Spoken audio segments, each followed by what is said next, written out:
Welcome to Dr. Talks, the podcast where every episode leads to a healthier you.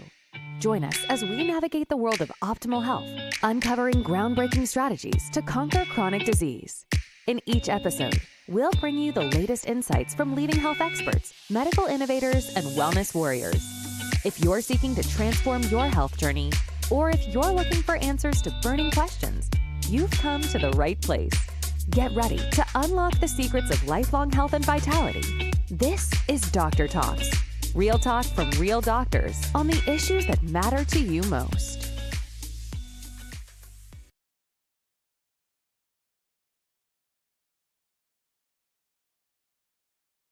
Have you heard that going gluten-free will solve your gut issues? We're going to talk today about why that's probably not the case. I'm here with Dr. Natalie Sheeler, one of the doctors at Modern Med, who specializes in integrative treatments for chronic gastrointestinal issues. Hi, Dr. Sheeler. Hello, how are you? Good, good. How are you doing? Good, thanks. Good, good. So let's just dive in. We're going to be talking about all things gluten today. We're going to talk about celiac disease. We're going to talk about non-celiac gluten sensitivity. We're going to talk about wheat allergies, fructan sensitivities, things like that. So we're just going to dive in, but I want to first by just talking about our personal experiences. We've both gone gluten-free at one point in our lives. Why don't you start and tell your kind of story, your journey with gluten? Yeah, absolutely. I feel like being in the integrative space, it's not uncommon to have a story of at one point some being gluten-free. But yeah, so when I was in college, I had lifelong constipation and new onset of bloating in college. Went and saw a integrative doctor at that time after seeing a gastroenterologist, not getting quite the answers I was looking for. So went to an integrative doctor and they recommended removing gluten from the diet. And at that point, I had pretty significant benefit in my bloating from removing gluten, but no change, if not worsening, to my constipation. And then within a few weeks, that benefit that I'd seen in the bloating had worn off, had kind of gone back to baseline. And so I went back to the doctor and said, this didn't work.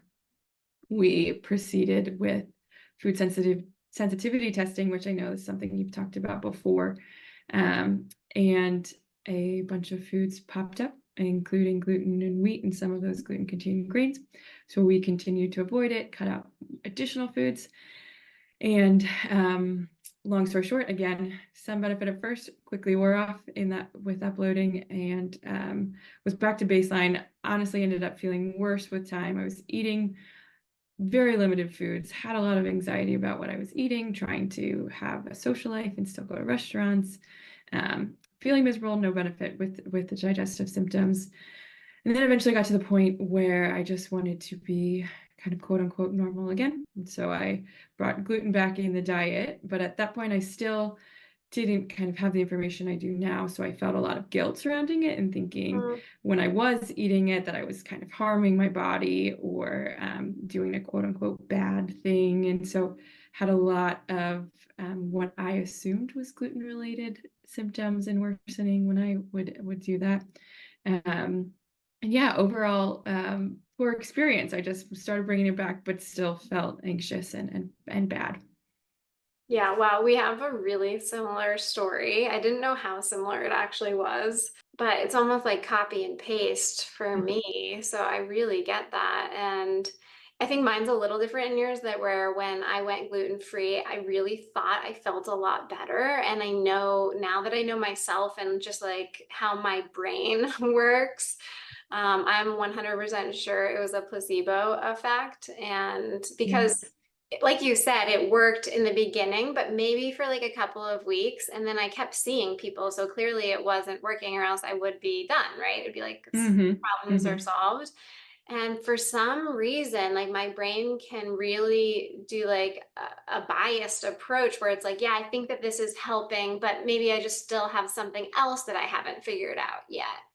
And in reality, my symptoms were the same and potentially worse just because I ended up restricting calories further, which was like one of my biggest issues, which I just wasn't eating enough food. So I was constipated.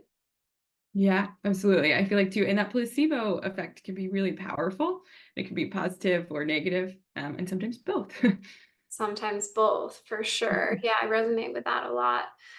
All right, well, let's just kind of talk about some people are listening. I don't know if you've seen the YouTubes that people go around and ask, like, what is gluten? And they give the mic to people on the street and they answer the question, and people are like, it's it's bread. Like, I think we use the term gluten a lot, but a lot of people don't know what it actually is. So what is gluten?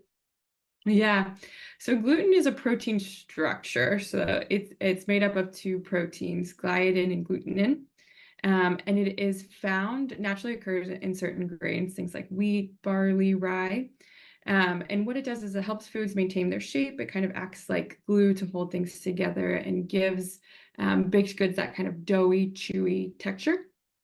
When I was gluten-free, I came home and wanted to try making pasta that was gluten-free didn't think to look at a recipe. I just subbed out the gluten-containing flour for gluten-free flour and tried that. And so did the gluten-free flour, eggs, salt, tried mixing it up and threw it in the pot with the boiling water. And what I got was kind of just fluffy chunks that broke apart. And so it's good kind of visual of what happens if you don't have that gluten. You lose that chewy texture, doughiness of. Yeah, absolutely. I just started baking bread, so I'm on like my sourdough journey. And you like can feel gluten, like it like has Mhm. like an elasticity and like almost like a stretchiness to it for sure. Yeah. Um, and then when we talk about celiac disease, what actually classifies celiac?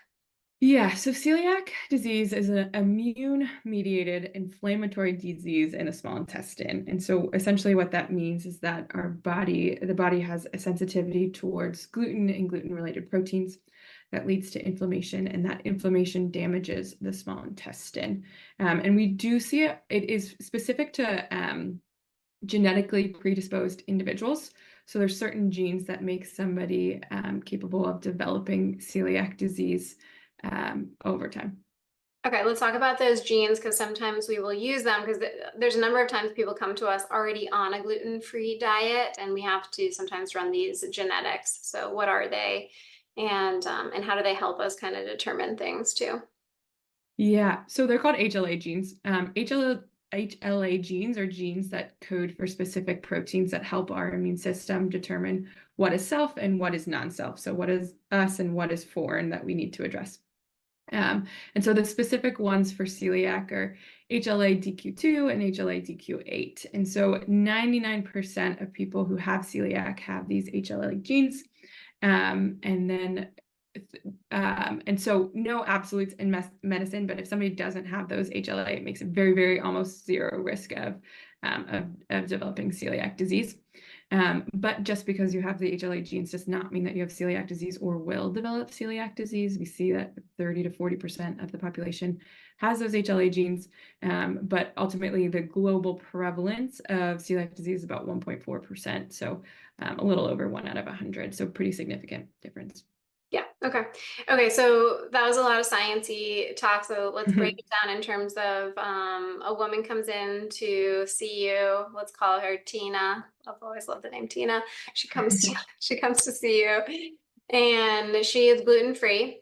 And she's gluten free because she believes that she has celiac or reacts to gluten. Um, and you want to rule out celiac. Can you kind of just talk about how that would happen? And if she comes back, let's just say with HLA-DQ2 being there, positive, Mhm. what would be the discussion that you would have with her? Yeah. So typically in a kind of preferred scenario, people are consuming gluten when they come in, and we can do what the typical first step is blood testing. A specific test we typically start with is something called tissue transglutaminase antibody. The issue with that for Tina is that it can be falsely negative if the patient is not consuming gluten. And so in that case, if she's not consuming gluten, we could start with testing for those antibodies. I mean, sorry, the genetics, the genes, the HLA.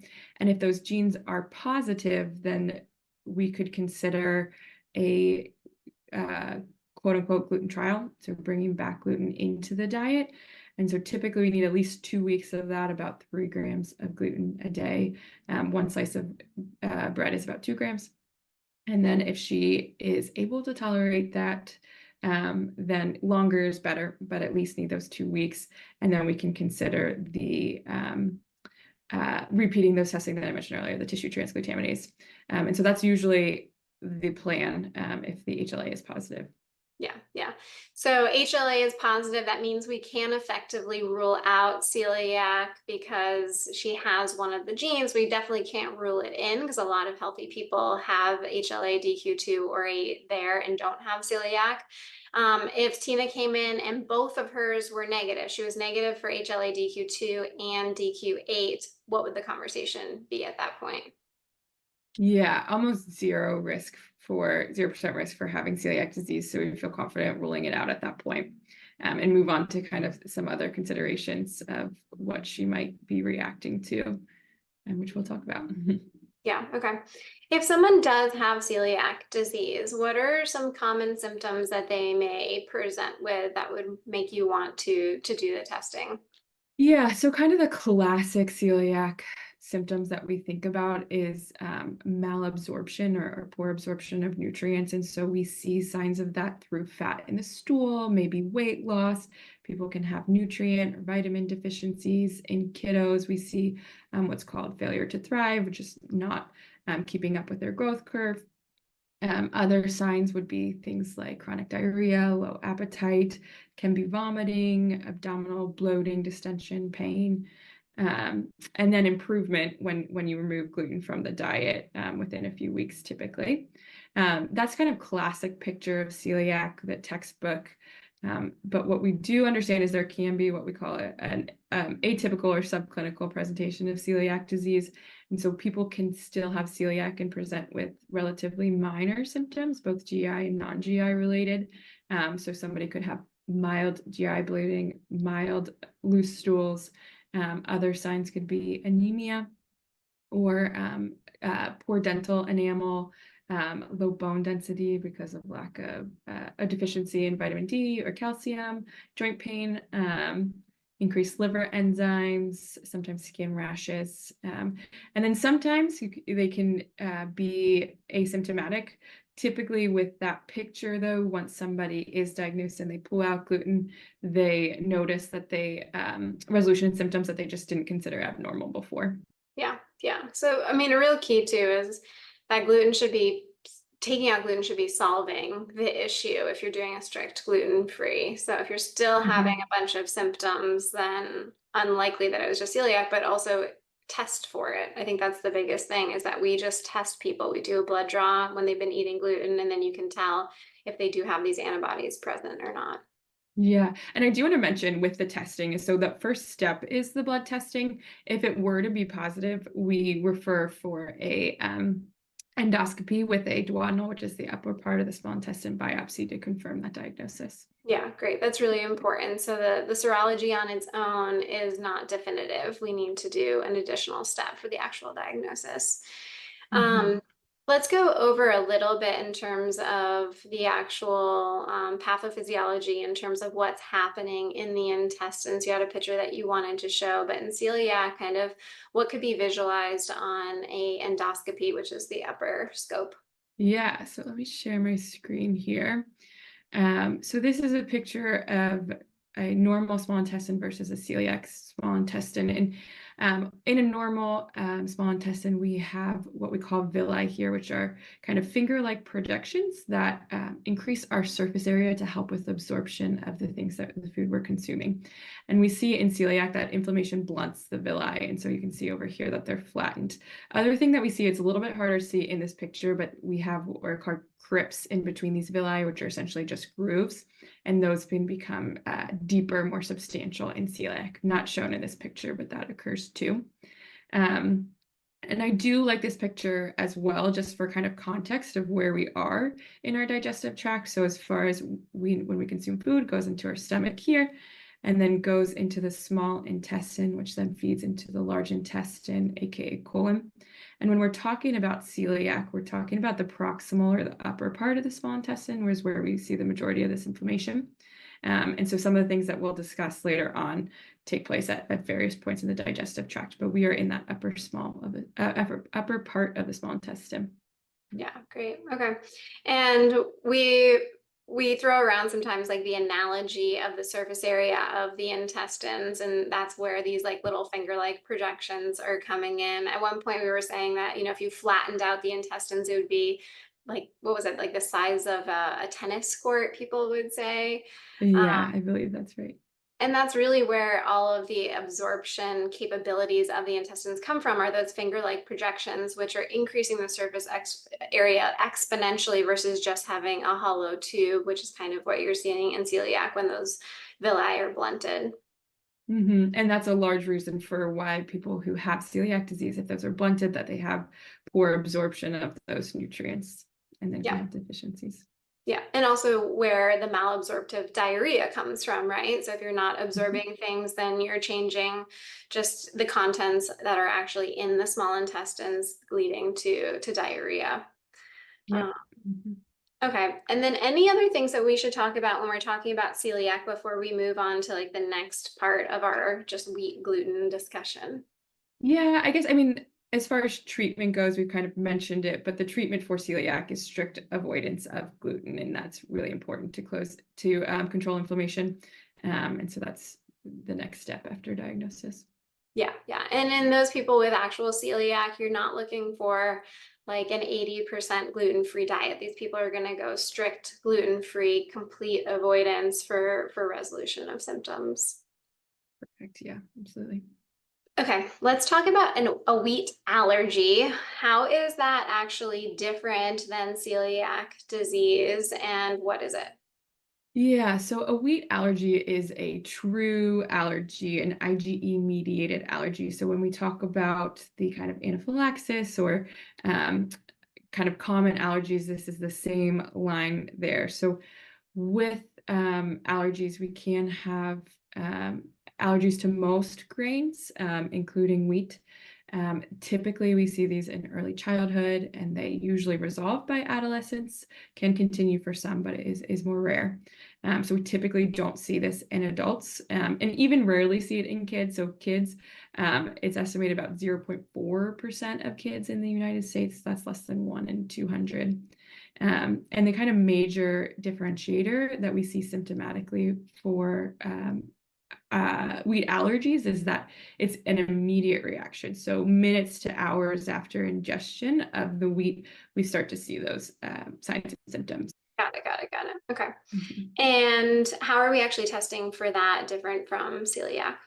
Yeah, so typically if somebody's having symptoms in response to eating wheat, the immediate kind of allergic type symptoms, then they'll go for allergy testing. And so either that's skin prick testing or blood testing looking for IgG antibodies to wheat.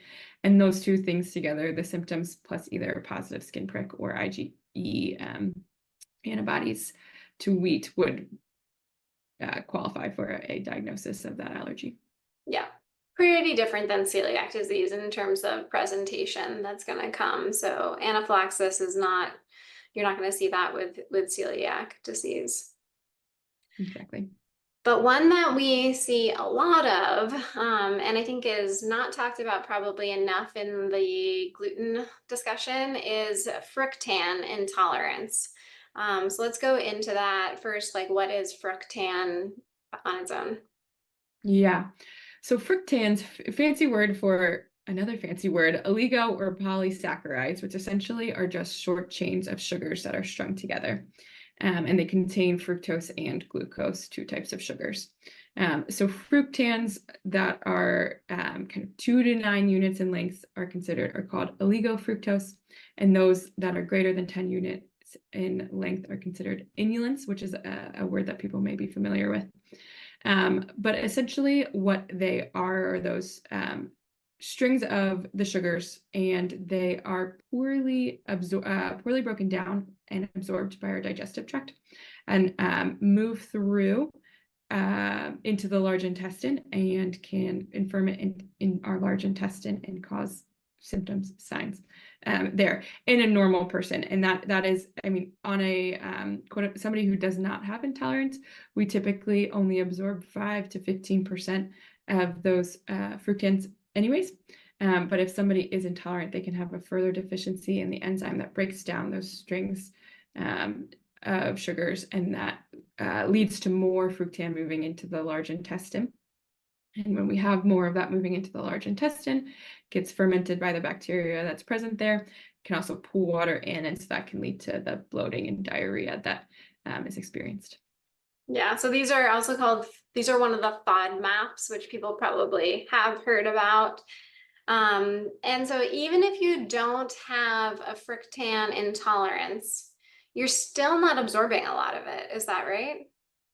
Yeah, so that's that 5 to 15%. So it's a normal thing for these guys to be poorly broken down, poorly absorbed. Just some of us, it doesn't bother that there's poor absorption and there's some fermentation, and some people are really bothered by it. Mm-hmm. Yeah, so there's a study that shows that potentially as many as 24% of people with IBS can be sensitive to fructans and have be on that more bothered spectrum. Yeah, yeah. Do we think that's mostly due to like the visceral hypersensitivity that we see in IBS, or do we think that it's more due to a lack of an enzyme, or do we know? Yeah, that's a hard question because there isn't any agreed upon testing for fructose sensitivity. So there is some research to support doing a breath test and having a bolus of fructans, like 15, 20 grams, and then measuring certain gases in the digestive tract to see if they are elevated, that could be a fructan intolerance. It is not agreed upon, though, so it's hard to determine if that is the sole reason. I imagine it's probably both things contributing. Okay. Do you use the food marble device with people with this, or have you experimented with it at all? Yeah, I have experimented a little bit. I think so. You typically use the food marble first for SIBO, and that should be cleared before doing the fructan testing, or they have a few different types of sugars that they test before moving to that point. And so I haven't gotten to that point with a ton of people since I started using food marble, but I definitely have started playing around. Yeah, and for those of you who don't know, the food marble device is a device that has been around for a little while, but basically it allows you to do at-home lactulose breath tests for small intestinal bacterial overgrowth. It only is measuring two gases, so it's measuring hydrogen and methane. It's not measuring all three of them. But can be helpful for people that are going to be doing repeat testing, and maybe they don't have insurance to cover the test, or it's just ease of use. You still need to be working with a doctor for the lactulose prescription and for reading the test results and actually getting an analysis of the lactulose breath test. But they do have that FODMAP intolerance kit that we've used with some of our patients. And we're kind of still like playing around with it and seeing how people respond, especially because if the test comes back positive, you want to see that when you remove it, you get a benefit in your symptoms to show more of like a validity that, okay, this is actually a thing. And obviously we need to have a better validity testing because we know that there is the placebo effect that we've talked about too. Mm-hmm. Yeah, absolutely. Anything with fructan intolerance that we have not discussed that we think is important here? Yeah, well, I guess so important to note for fructose intolerance, there are fructan intolerance, that there are high gluten containing high fructan foods, and there are also high fructan foods that are non-gluten containing.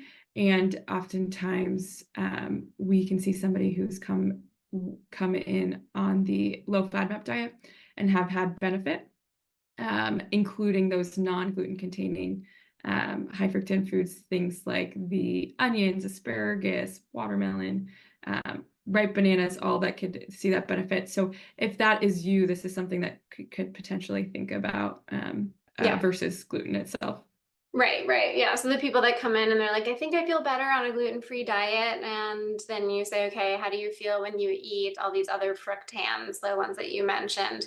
So like, oh, those make me super bloated too. Okay, Hmm. this may not be a gluten issue. This may be a fructan issue.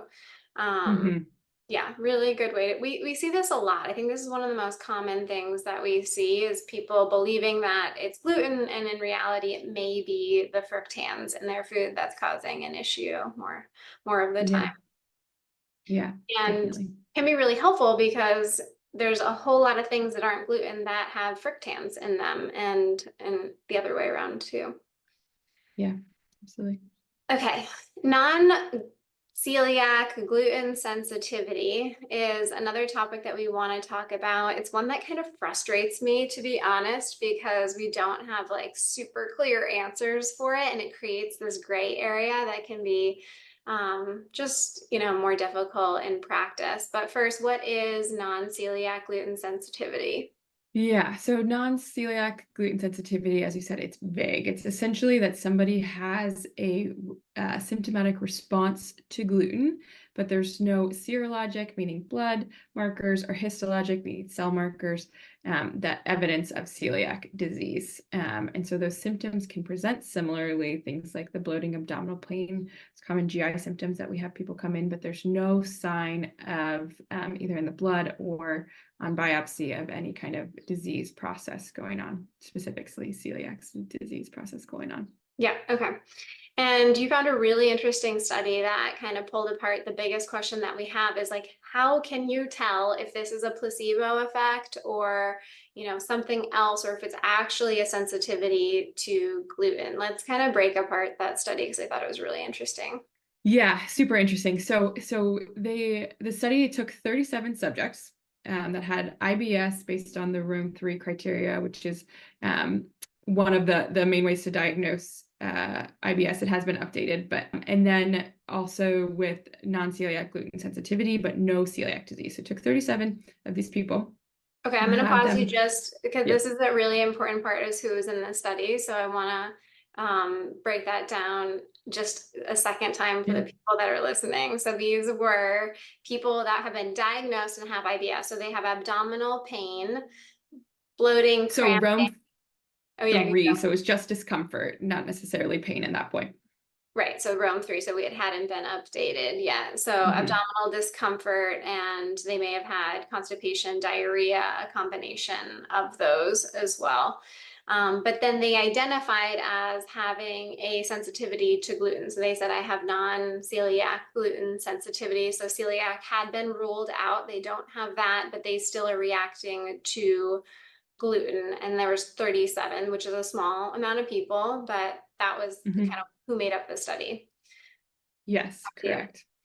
Okay. And so then they took those 37 people and they put them on a 2-week diet of a reduced FODMAP. So low FODMAP diet for 2 weeks for everybody.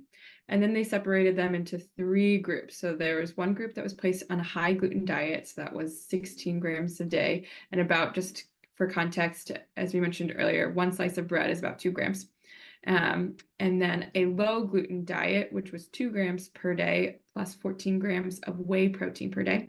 And then a control group, which was 16 grams of whey per day. And they followed their specific diet for 1 week. And following that diet, after 1 week, they did what we call a washout period of at least 2 weeks. So they went back to kind of normal consumption. And then 22 of the 37 patients did a crossover, which means that they got reassigned to a one of the groups, either the high gluten, low gluten, or control group. And they did that diet for an additional 3 days. Is that all clear? It's clear. I think people Yeah. are gonna have to like close Okay. down just because the studies are confusing. But basically, they have a group who is eating a lot of gluten. So 16 grams is Yeah. actually like just a lot of gluten in general. I think not a ton of people eat that much. And then they did a group that was doing whey protein plus a little bit of gluten, right? Yeah, 2 grams of Hmm. gluten. And then they did just whey protein. So essentially a gluten-free group, right? In the Correct. control. Yep. Hmm. Yeah, okay. Hmm. That was for my own brain. I'm good now. Yeah, yeah, no, it's confusing, especially with the crossover.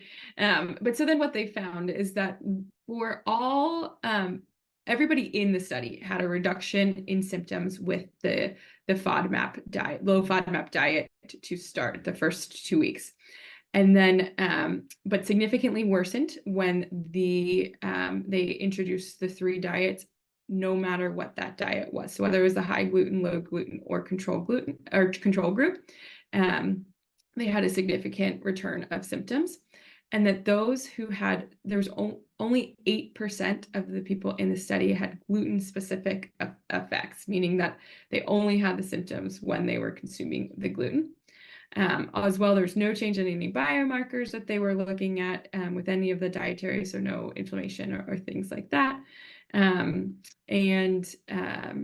Yeah, so only 8% of them considered to have symptoms that were specific to the gluten. Yeah, meaning that there were people that went probably on the diet that had whey plus gluten, and they said, yeah, I don't feel good. But then they also went on the gluten-free trial, and they were like, yeah, I still don't feel good. In which case you can say, okay, that person is not having symptoms specific to gluten because they're having symptoms either with gluten or without gluten. So we know that it's not the gluten that is the issue. It is, something else is going on here. I like that they did a crossover study because then you can really compare people to themselves on different diets, which is, how they designed it. Because I think that's important that we're just seeing, okay, the person, how are they responding to different subsets of these 3 different options here.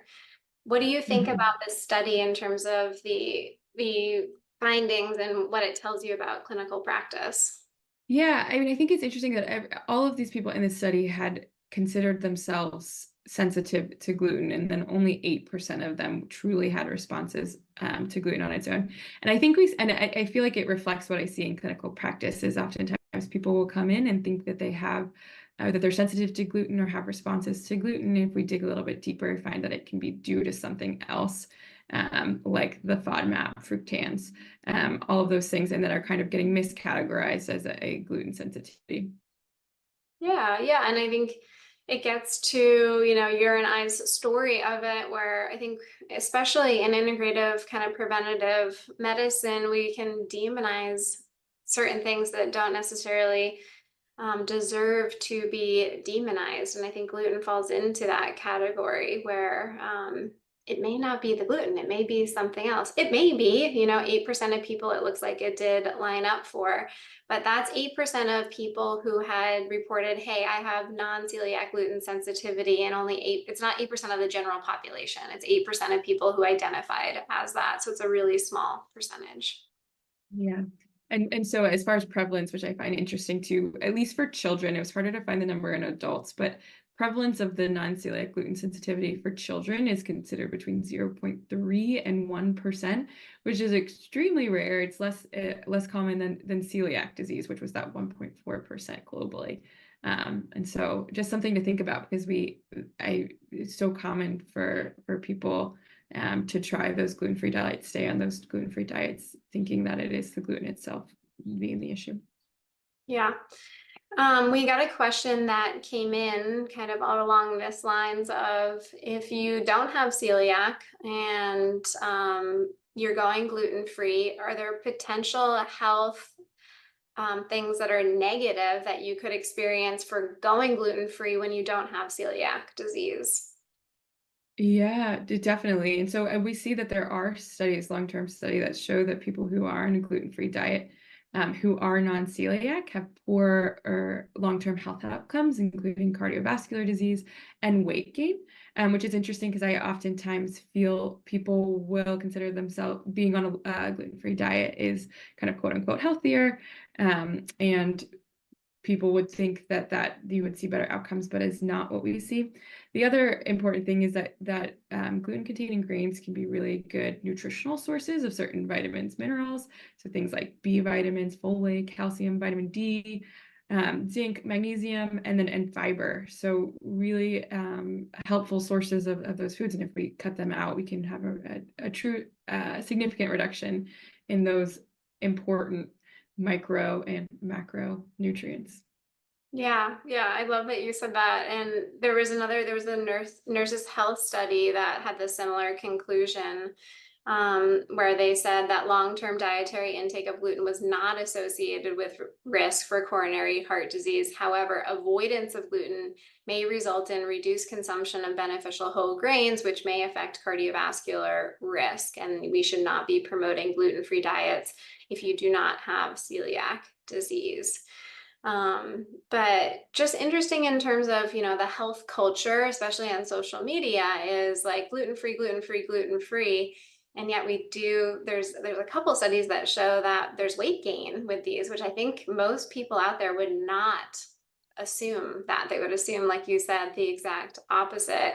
And if you look at the ingredients list in terms of, not the ingredients list, but the nutritional facts on the back of some of these gluten-free products, gluten-free doesn't mean low calorie. It doesn't mean healthy. It doesn't mean anything besides the fact that it doesn't contain gluten in it. So it can be a marketing tactic for some of these companies too, to say, hey, I once literally was at a store and there was an aisle of water and they claimed that their water was gluten-free. And I'm like, oh my gosh, like this is marketing at its finest, where it's like, of course the water is gluten-free. It's water and it's also going to be dairy-free, right? And it's like all of these, it's animal protein-free. And it just makes me want to pull my hair out because we have such a health culture that's been established, and not everything in this health culture is actually healthy that we're talking about. Yeah, absolutely. Absolutely. Oh, I feel the energy coming up. No, but I mean, you can probably relate where I was there. Like I was one of those people where somebody told me like, go gluten-free. And I went gluten-free. And I'm like, yeah, I think that this is helping. And I went 11 years being gluten-free. Oh, wow. Yeah, a It's a long long time. time. So like most of like a lot of teens, but all of my 20s pretty much were gluten-free. And then I started eating sourdough again. I'm like, where have I been all my life? No, I mean, it's just Yeah. yeah. And also, I mean, for us constipation people, it's nice to, I mean, having grains is really helpful for constipation and fiber, and bringing that back in is a major game changer, can be. It can be a huge game changer. And just psychologically, be going to a restaurant and not associating with being gluten. Not that there's anything wrong. Of course, there's people with celiac where you have to be gluten-free. But I felt really restricted in that manner. And it was a big psychological change for me. And none of my symptoms got worse. And I am completely pretty much asymptomatic at this point in my life compared to when I was gluten-free. I was definitely not. Yeah. Next. And I think, oh, sorry. Oh, Yeah, yeah. just one last comment.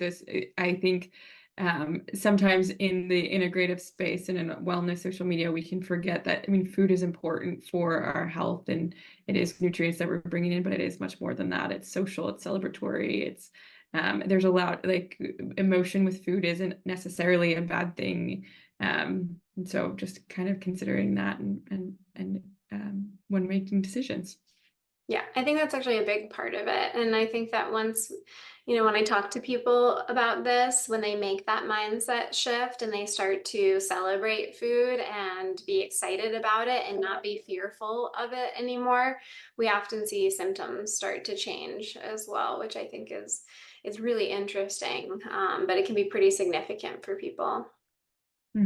Yeah, and I tell people my goal is to get everybody to a place where they can digestively go out and have pizza and a beer and tolerate it and feel fine. Not that that's what they should be doing every day, and I encourage alcohol, but to the ability of kind of what health is. We want to get to a point where it's not something that you can't tolerate or 100%. feel negatively about. Yeah, I'm right there with you. We should have a lot of flexibility in the way that we move about life, including our food choices, for sure. Yeah. Yeah, I mean, this is like a whole nother podcast that we should do, but it's this idea that if you have to be so restrictive with things, right? Like if you have to maintain such a restrictive diet where you can't eat a whole list of foods, and you have to, make sure that you're doing everything right in your lifestyle and meditation, and like you have all these things that you need to be there in order to feel healthy. Are you truly healthy? Like, is that actual Hmm. health? Is a question Yeah. I often talk to people Yeah. about. Yeah, exactly. Let's do Definitely. rapid fire. We got some questions from Instagram about gluten, and some of them are really great. So we already answered one of them, but let's go into this one. If you have Lyme disease, should you avoid gluten? No need to avoid gluten if you have Lyme disease. No research to support that it is any contributory to the disease process there. Great. Can thyroid antibodies decrease with gluten, or basically, should you go gluten-free if you have Hashimoto's? Okay. So it's a little bit more of a complicated answer. So there was a recent meta-analysis that showed that there was a very, very mild reduction in the thyroid antibodies in people who had autoimmune thyroiditis or Hashimoto's and went gluten-free. However, the reduction did not reach clinical significance. I think the kind of most important part of this to recognize is that our antibodies can fluctuate significantly. And so you can get your blood drawn 3 times in one day and they all be different numbers. And so the amount of weight that we're putting in those antibodies may likely be inaccurate and not where we want to kind of concentrate. So my opinion is no, don't necessarily need to avoid gluten. Typically don't recommend avoiding gluten if you have Hashimoto's. Okay, and it wasn't actually statistically significant Statistically significant, yeah, in, sorry. in the study. Okay. And also it was a Mediterranean diet as well, right? Yeah, so that was a Is that second right? study that there's the Mediterranean diet that an anti-inflammatory diet might have benefit for those numbers, but again, very mild. Yeah, yeah. And I mean, when we talk about Mediterranean diets in general, have tons of research around them for, the most heart healthy diet that there is. So reducing inflammation, just eating a really healthy diet, not super shocking in medicine. Right. Yep. Okay. Why is not all gluten equal? Meaning some gluten doesn't bother my stomach, but some does. That was one question. Yeah, so I feel like we've kind of touched on this throughout. So it might not necessarily be the gluten. Is it the fructans? Is it FODMAPs?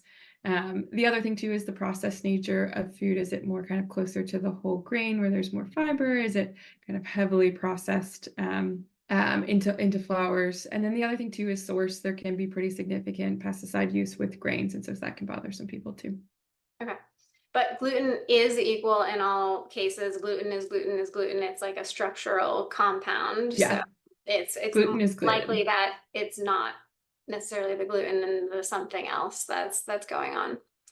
Right. What are the concerns of celiac in children when it comes to development and growth? Yeah, so again, as mentioned earlier, the malabsorption is kind of what we're really concerned about with celiac in children. So not absorbing those nutrients, micronutrients, macronutrients that they need for development and growth. And so we can see the kiddos fall off their growth curves, have difficulty with certain neurodevelopment. And so we want to get it diagnosed and then on a strict gluten avoidance. Yeah, and if you do have, a child that is below the growth curve, a lot of the times pediatricians will be testing for celiac to make sure that there's not malabsorption, especially if there is GI issues at play. But if you, are properly diagnosed with celiac, then we are removing it and the malabsorption shouldn't be an issue. Mm-hmm. Is there an actual link between gluten and autoimmune diseases? So there's a link between celiac disease and some autoimmune diseases. There's association, meaning that if you have celiac, you could be more likely to develop certain other autoimmune diseases. That does not necessarily mean cause. So some of those things, type 1 diabetes, autoimmune thyroiditis, but again, not causal. And if you do have one of those things in digestive symptoms, that might be more of a reason to screen for celiac disease. Otherwise, no strong evidence that gluten either causes autoimmune disease or that a gluten-free diet leads to significant benefit with those with any autoimmune disease. Yeah, great. So gluten not increasing your risk for autoimmunity, just the fact that if you have actual diagnosed celiac, you may be at higher risk for certain autoimmune conditions in general. Mm-hmm. Got it. This was really informative. Thank you for doing all this research, and people can always find you at modernmed.com and all the other interviews that we've done there. And I just appreciate you. Yeah, awesome. Thanks for chatting. It was good talk. Yeah, awesome. Thank you for tuning in to Dr. Talks. We hope today's episode has enlightened and inspired you on your path to optimal health. Each day is a new opportunity to make choices that empower your well-being. For more insights and strategies, subscribe to our podcast and visit our website, www.drtalks.com. Stay connected, stay healthy, and join us next time on Dr. Talks. Real talks from real doctors on the issues that matter to you most.